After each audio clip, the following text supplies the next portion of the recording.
We're talking Elite Eight in college basketball for a Saturday morning. Thanks for tuning in to Proline TV. Greg DePalma here with Jim Feist. And Jim, looking at the bracket, it's 1 versus 2, 1 versus 2, 1 versus 2, and 1 versus 3.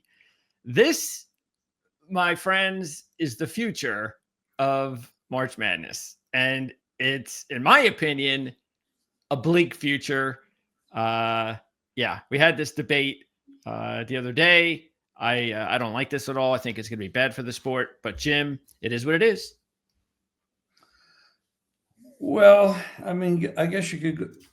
Well, I agree with you. I don't like it either, but it's all about money. I mean, they closed down the Pac-12. That's gone. All these big conferences, the mid-majors aren't going to be able to compete because all the talent is rising to the top. And they're on these teams. These are good games. Sure. This is good stuff. Yeah, that's the good thing about it. Yeah. I'm enjoying these games. I think they're tremendous. I still can't get over. I mean, I didn't play basketball at a very high level. I mean, at 5'8", I was a good shooter, and that was about it. But we that inbounds play, we were always taught never take your eye off the inbounder. And they did. That was a hell of a play. I said, "Oh my God, he's wide open." Yeah, that is it's kind of embarrassing. Also, I don't know what the coaching was like in the huddle. You would hope that when you're in that situation under the basket with that much time left, that is something that is discussed. It has to be. Well, Calvin Sampson, and they talked about him, that they practice at the end of every practice session, end of game situations, because at the time those situations come up in the game, you don't have time to go over plays. So we go over it and over it and over it and over it. And that's a play they practice. What happened there was the Purdue defense wasn't alert. You'd never take your eye off the inbounds passer. You learned that in high school. I learned it in grade school. That's why I would like to, it'd be nice to. Well, again, I didn't listen to the post game with the coach to see what they thought that Cryer was going to end up taking the shot. So the guy that was guarding the inbound player, he turned around and ran towards Cryer and left them wide open. Yeah, there was a blown assignment. That's the coach is no way leaving that kid wide open underneath the basket. It's but look, it's a hands off. Look, Calvin Sampson has been around a long time, and it's interesting when we break down these games because Saturday's games you have more of the younger coaches that have been around for a few years. Like McCaslin's been only on the team for 2 years, Golden for 3, Shire for 3, Oates for 6. That's Saturday. That's today. Tomorrow, you've got Barnes, 38 years of experience, Sampson, 32 years of experience, Izzo, 30 years, Pearl, 21. So all of the veteran coaches are tomorrow. All of the younger guys are today. And we've got some really good games now because there are no Cinderella. So if there's going to be any blowouts, the team that does the blowing out is going to be awfully good. Have to put their best foot and the best foot forward. So let's go ahead and start breaking it down with today's games, Jim. And don't forget, we're going to have to start getting into it, or we should get into it. There's a lot of games Monday, Tuesday, Wednesday that are outside of this tournament that are actually getting pretty good. I mean, the teams that are moving down the line in these other tournaments, and we got the one starting here on Monday. What the hell is that called? I mean, the one in Vegas. No one cares. I can't remember. But it's basketball games, and absolutely, it's more opportunity to. Well, do you have any picks for that later on when we're done with this? Not today. I don't. All right. Well, you throw in some shorts then the next couple of days. Do some stuff on Monday. Definitely another reason to subscribe, because you want to wager on those games on Monday because there's no more basketball after Sunday until Saturday. So you got a whole week's worth of basketball that Jim will be handicapping. Yeah, we can go to jimfeist.com. I have Do stuff that as well. Yeah. Yep. We'll have a link in the description for that. Okay. Again, don't forget to subscribe. We really appreciate that. We also have a thanks icon on the bottom of the screen now. I'm not sure. You should probably see that. It's got a little $sign. And if you click that, then you could donate to the channel anything you like. If you want to support us, that's the best way to do it. You can support $1. You could support $50, anything in between.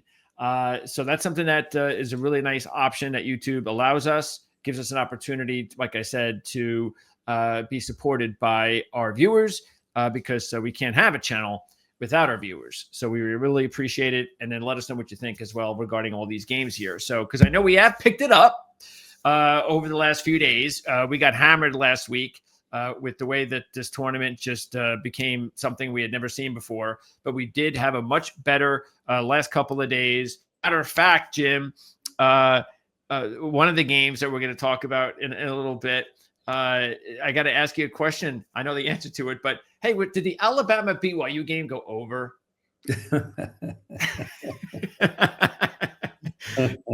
So that's another potential over that I think so. Yeah, that we're going to be talking about just a little bit. But let's start with the first game tonight. And that's the 6:00 game, Texas Tech and Florida. And Florida is a 7-point favorite. Matter of fact, both games today are big numbers, 7 points. You got the SEC teams. Actually, one SEC team is a favorite. The others are the dog. But Florida takes on Texas Tech. Texas Tech, boy, did they barely survive against Arkansas. Let me ask you a question about that. I mean, there's a lot of criticism out there, and I'm not going to even suggest that I understand. I mean, you see what you see, but is Calipari really that bad? I mean, one of the guys on the show the other night, we had a guy on our pizza show the other day. We call him Boston Red, or Alan Boston, his name is. I've never met him before. He's really a genius in many ways. And he trashed Calipari. And so many people are trashing Calipari. Now, I know when he was at Kentucky, he had a lot of those blue bloods. They were one and none guys. They'd freshmen and they go right to the pros. I mean, but man, people just love trashing this guy. Well, that's because a lot of them don't like him. People don't like, he's like one of these coaches. He's got the slick hair. Like you said, he was always recruiting the top players. They're at Kentucky. People hate Kentucky the way they hate Duke. So he's got that he's still that Kentucky guy as far as, I think a lot of the fans feel. And it's not like he's won like 10 championships. No. So I think that's kind of the knock. But look, it's not easy recruiting all these 5-star players and then they leave right away and you don't have time to try to put them together and get chemistry on your team. And that's the reason why he never had as much success at Kentucky.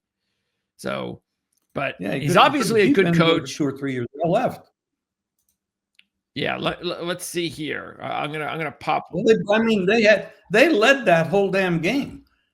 I mean, they were ahead in the whole game. Yeah, and that's the thing that I think sometimes is a little ridiculous, because the only reason that Arkansas was in the Sweet 16 and had a big lead in the game is because of John Calipari. Okay, so yes, did he lose it? Yeah. Is he up for criticism? Absolutely. But don't make it sound like he's a shitty coach because he blew the lead on a team that should never have been there in the first place. So it's just ridiculous. So here it is. Here's somebody. Let's see. Arkansas came painfully close. Let's see. After they crawled their way back, 16 points. Let's see. Where's the criticism start? Let's see. It's got to come here. Many fans scratched their heads as to why Calipari declined to call a timeout before his team's final possession of the game. I mean, this is like in football when you're criticizing play calls. It's like, just shut up. All right. I mean, if the ball goes in, what are you going to praise him? No, you're probably not going to say shit. But because, he didn't do one thing, he could have done the other. I mean, I applaud him for not calling a timeout. I hate the micromanaging of the coaches on the sideline. Good. Let it up to the players. You've coached them all year. I'm sure he's probably told them what to do. He doesn't need to tell them again. And sometimes you don't want the defense to set up. Anyway, so the Razorbacks coach has historically let his players play throughout his career. But this seemed to be a time when Arkansas could, all right, whatever. That's it. That's why they're ripping him. Let's see. There's a lot. They were ripping him before the game. So. Yeah, of course. Yeah. But it looks like that's like one of the main reasons they're ripping him here is because he didn't call timeout. Look, what is Calipari saving that timeout for? Is his tea time in Cancun tomorrow? Saving his timeout for the offseason. I mean, please. If that's all you got is because you didn't call a timeout, stop. But anyway, that's what it is. That's what it's like to be on top. Everybody wants to bring you down, especially when, like I said, you're a slick kind of guy like Calipari, a winner. But hey, really credit Texas Tech. They were big, again, they were down 16 in the second half. But look, they're a dangerous. Look, we're in a situation now, even though they're a 3 seed and everybody else is a 1 or 2 seed. And you even said this when we were on the show on Wednesday. And it's the same thing today, even more so. Any of these teams can win the national championship. Of course they can. Any of them. And Texas Tech has got 4 really good scorers. This is why they're dangerous. They've got Toppin, an All-American. They've got one of the best point guards in the country. So they're going to be dangerous. Florida, of course, has won 15 out of 16. They wore down Maryland in the second half like we kind of figured they would. Because Maryland is not deep. Maryland just didn't have enough depth for this team. No, not enough. They couldn't. I mean, you can play with them for a while, but after a while, they wear you out. So Florida, 6 players, by the way, scored in double figures. So they were very well balanced in their blowout win. And this is something that we'll talk about more with the Houston game coming up, is that, as I mentioned, after the Connecticut loss, when you're a number 1 seed, you have got to come back in the next game and you have got to show why you're a number 1 seed. That's what Florida did. They took care of business. They blew off Maryland in the second half the way they were supposed to. And there you go. Now Florida is on to Texas Tech. As far as Texas Tech, they're just 1-4 in the postseason against the spread, but they're an underdog now. They're getting 7. What do you think about this one? Is that too many points to give up? Or are you in one of those situations now, Jim, where you're like, hey, the best teams, 7 points may not even be enough? Well, first of all, it opened 6, and I laid the 6. I laid the 6. It's up to 7 a lot of places. I don't see anything that indicates. Well, there's one place 7 minus 15, but that's a place where the lines usually are very volatile and mostly go to the favorite. They don't take much money. 500 is, I think, the biggest bet you can make at that place. So maybe that's right. That's they take 500 and that's it.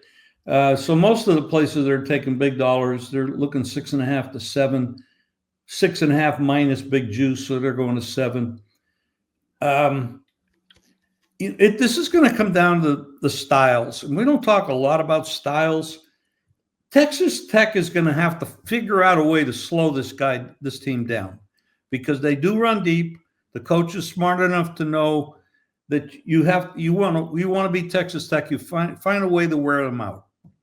Now, that could get into an up-tempo game, which makes the total a little short. So that total is not very high for the kind of way these games are being played. Now, when we talk about Tennessee, Houston on Sunday, that's a different animal. That's different. But this easily could fly over the total, because if Florida can move the ball up and down the court and Texas Tech goes with them, that total is way too low. However, it's the style. Is Texas Tech going to be able to dictate pace? Well, the one team that gave Florida trouble was Connecticut. And Connecticut can and does, and they're well coached, even though the coach sometimes is a nut job. He's a great coach. They figured out a way to keep the tempo down and took Florida a little bit out of their game. Texas Tech's going to have to figure out a way to do that, because they can't run with this team. You're not going to beat them, because they're going 10 deep and they're going to all score. And that'll wear you out by the end of the game. That is not the right. You can't run with Florida and beat them. Maybe Alabama can, because of the style. But I look for this. I like Florida, and I like the over.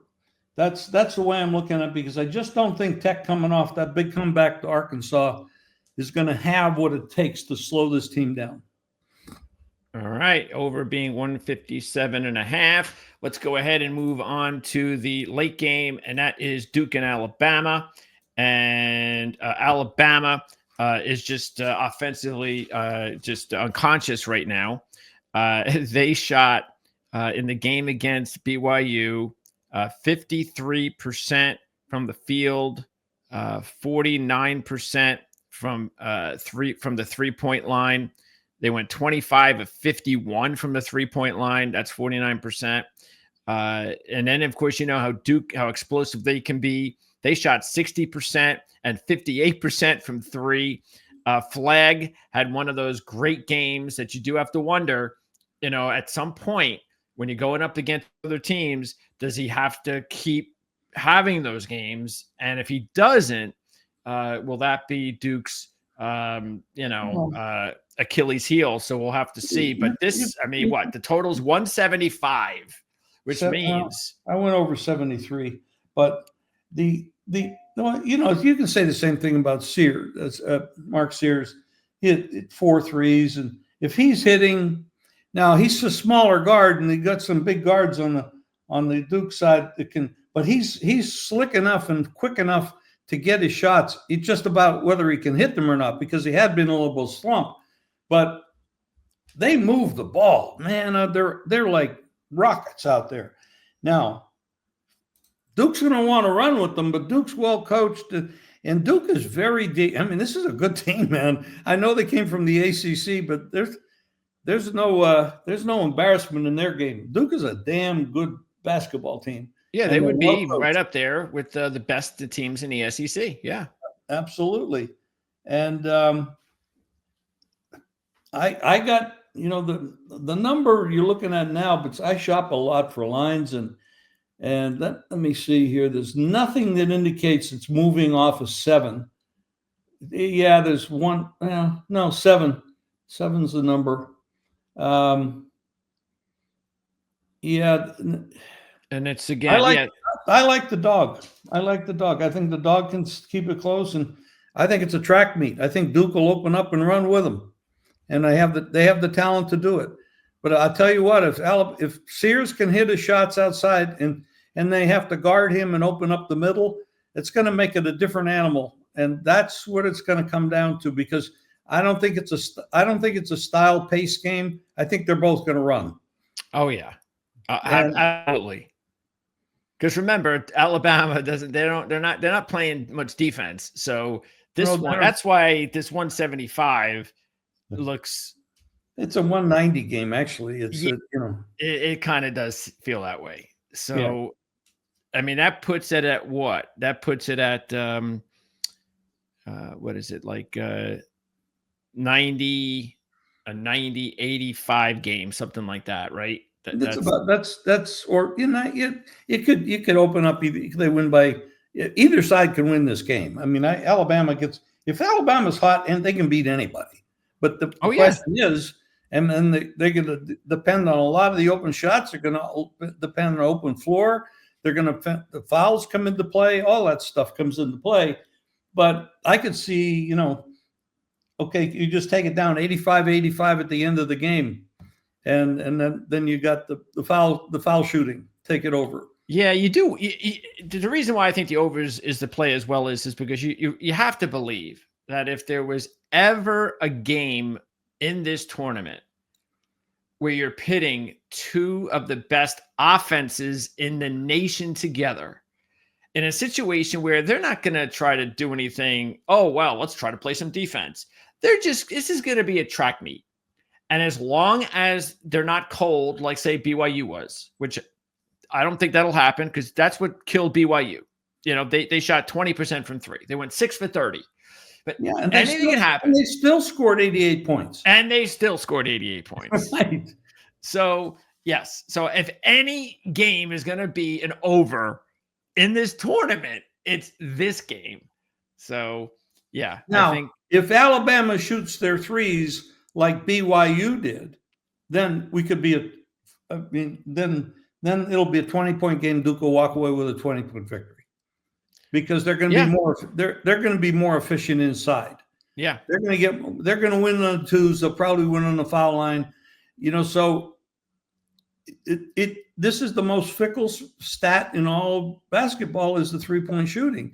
If Sears is in a slump and he doesn't hit the 4 that he hit the other night, then you have to see this is the stat that actually disturbs the handicapping and the winning of these games is that 3-point shot. It's just because if they're not going in, you're BYU.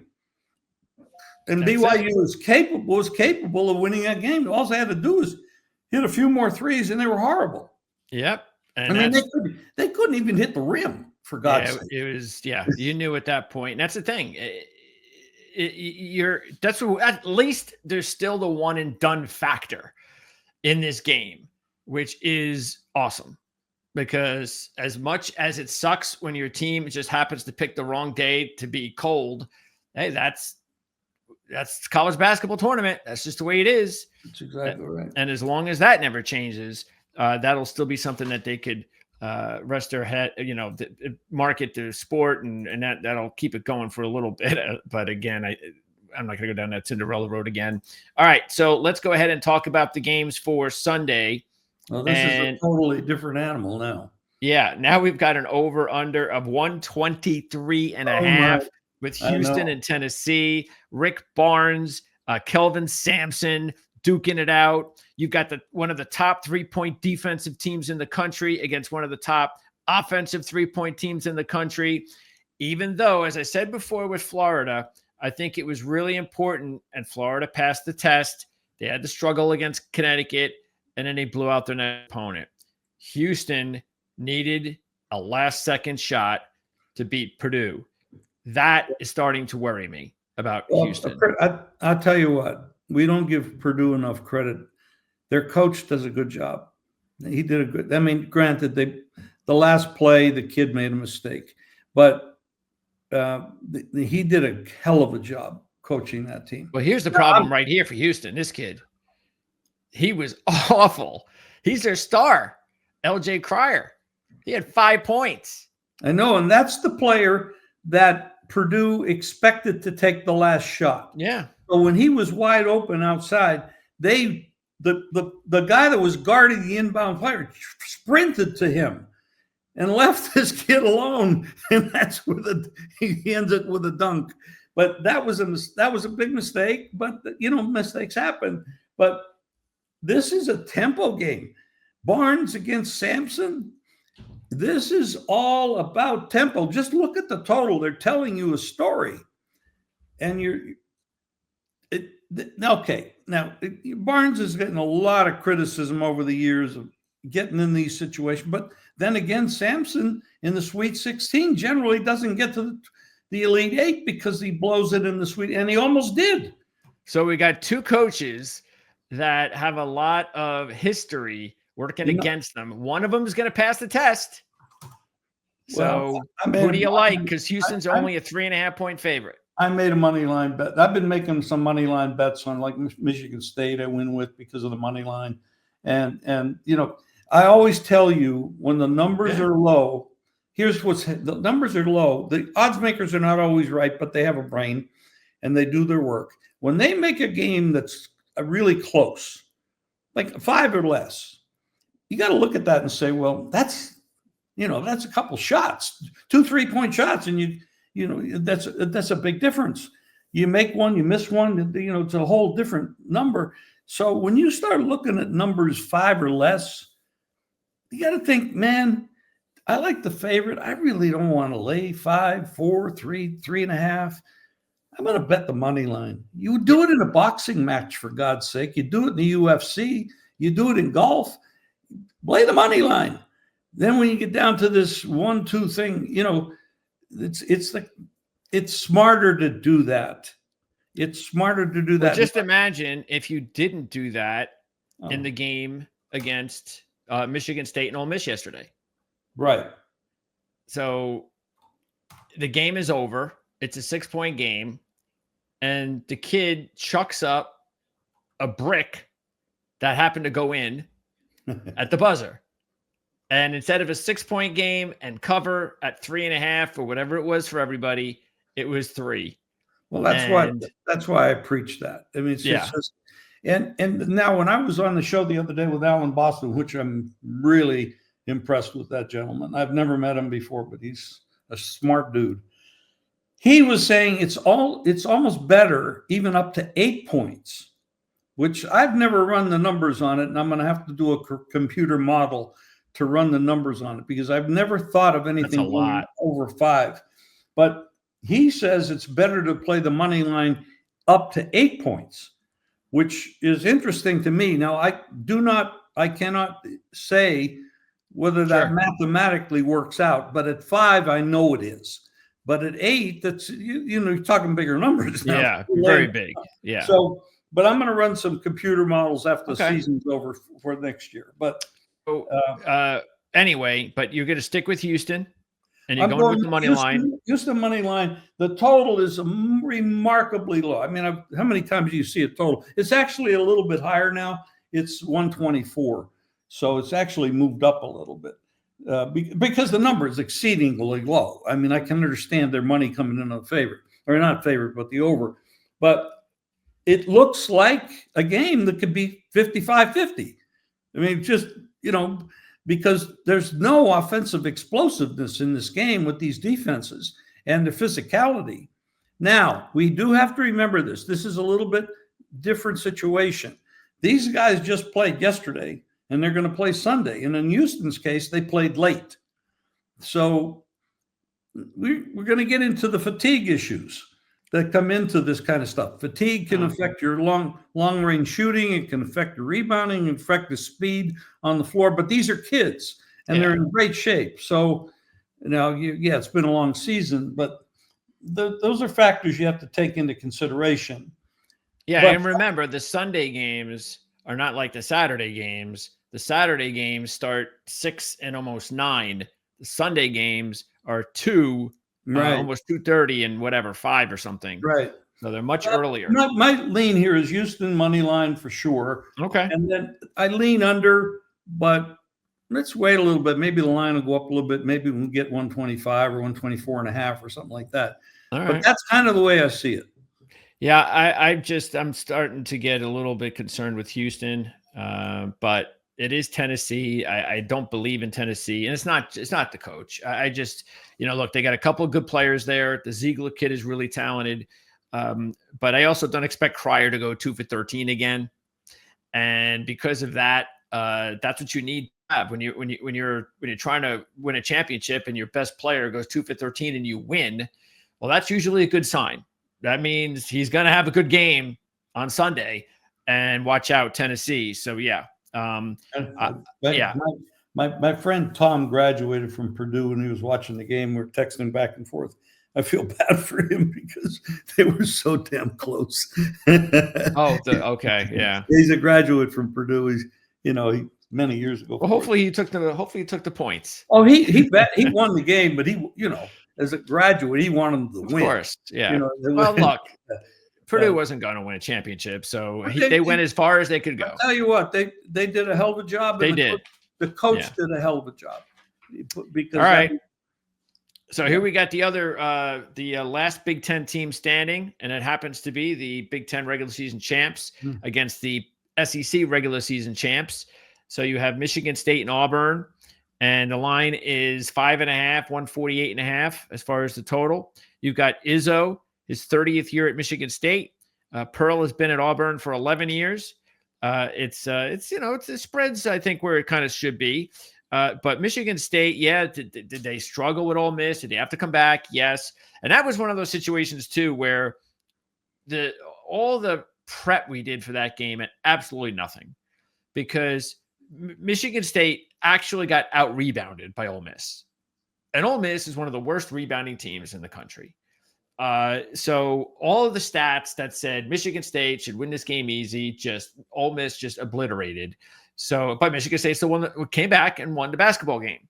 For Auburn, was that game awful? I mean, not just, look, I'm not saying it because Michigan lost, but that was one ugly basketball game. The turnovers in that game, the sloppiness in that game. I figured Michigan was in trouble when they trailed at the half, when Auburn had probably the worst game that they probably played all season and a half, and Michigan trailed. So you knew what would happen because Auburn couldn't have played as bad as they did, and they still led the game.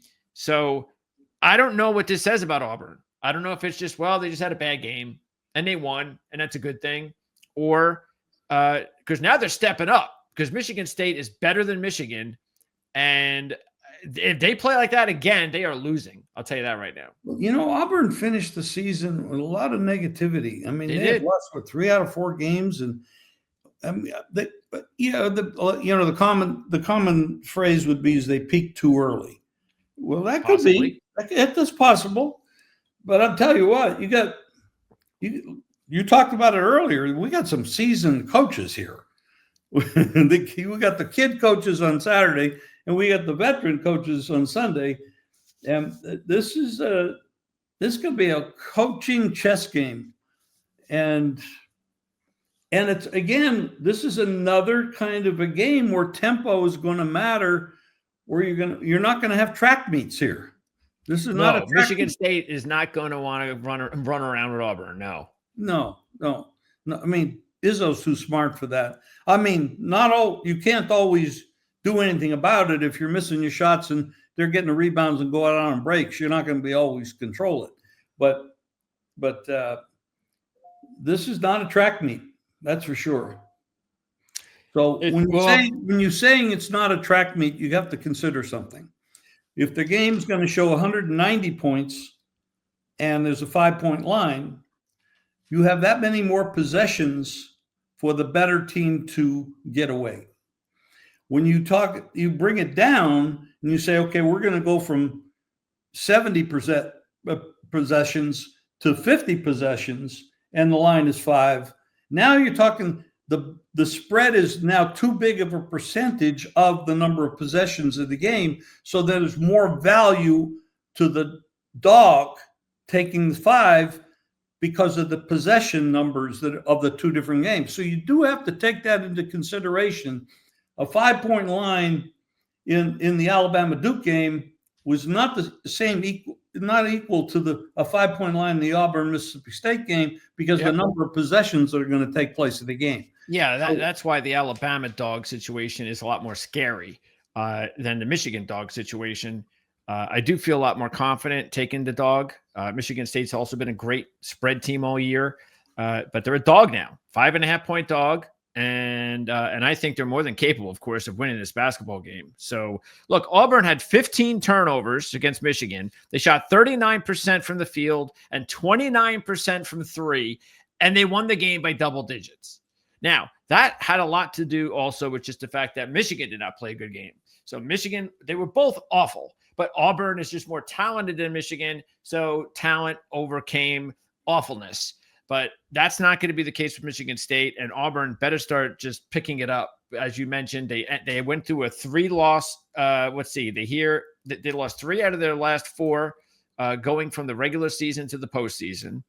Right here, they lost these 2 games here. They lost here, and then they were out of it.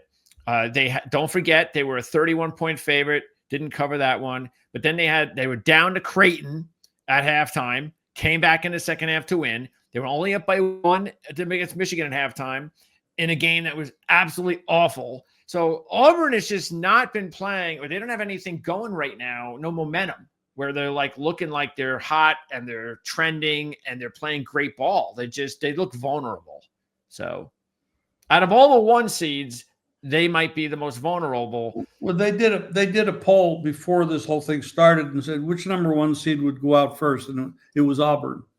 But that was because of the way they ended the season. Yeah. And again, it hasn't gotten a whole lot better, but they're still alive. And look, if there's ever going to be a season that we're going to have another 4 number 1 seeds make the Final Four, because we've only had it one other time. One. And you would think this would be the time it would happen again. And if that happens, then we're going to see Auburn, Florida, Duke, and Houston in the Final Four. Jim, what are you going to take in this game? Are you taking the points, but who do you think is going to win? I'm taking Michigan State. I'm going to buy it to 6 off 5.5. And what I don't have the current lineup. What's the total right now? 148.5. Yeah, it's about right, but I'm going to probably lean under. Because right now you have Florida. Are you taking Duke to win? I got Florida and over. I got Alabama and over. But do you think Duke is going to win? Pardon? Do you think Duke is going to win? Oh boy. And do you think Auburn's going to win? At that number, you would have to say Duke is going to win straight up, but I'm not playing Duke to win. I'm playing. I mean, what do you think? If you had to put a bracket together right now, what would your bracket look like? It's going to be Duke against Florida in the championship game. Yep. And the other ones you're not as sure. I'm going to take Houston against Auburn. If you're just going straight up, okay. So you're going to take all the 1 seeds. You think that's the way to work? Yeah, which probably will happen. But who's the most likely underdog? Who is? Lose? That would definitely be Auburn. Be the favorite to lose. All right, because again, the smallest number is Houston, but you still believe that? No, I think Houston will win that game. That's my. I think that the Purdue game, first of all, woke them up, and it was a style game that almost the same style almost upset Duke, or not Duke, but Florida when they ran up against who the hell lost? Connecticut, yeah. Styles make games, but the styles right here are interesting because if Florida takes off on Texas Tech, it's a 20-point game. Yeah. If Duke and Alabama run together, it's a way over team, which is a better bet than betting the side. And then Texas or Houston against Tennessee, I don't see how these guys are going up and down on the floor. They don't play that way. No. And they both play exactly the same way. You might be looking at 50 possessions, 50, 60 possessions at the most. And then Michigan State, Michigan State's going to try to slow that. They're not going to want to run with Auburn. So they're going to try to slow it down. And Izzo is capable of that because he's so goddamn smart. Yeah. So, he knows. But Pearl is no dog either. Pearl's a pretty damn good coach. I mean, you got 2 different styles of games going on Saturday versus Sunday. All right. So just recapping your picks once again, you're taking Florida the over 157.5. You're taking Alabama +7 and the over 175.5, I believe. Well, yeah, but I bet it at 73, but it moved up. Yeah. Okay. We've got you're taking Houston in the money line, which should be about -170, I think. I like the under, but I'm hoping the line goes up higher so I can get maybe 125. I'm hoping. And you're taking Michigan State in the points plus the 6. Correct. All right, so that's it. We're out of here. We'll see you guys again real soon talking college basketball and everything else here on Proline TV.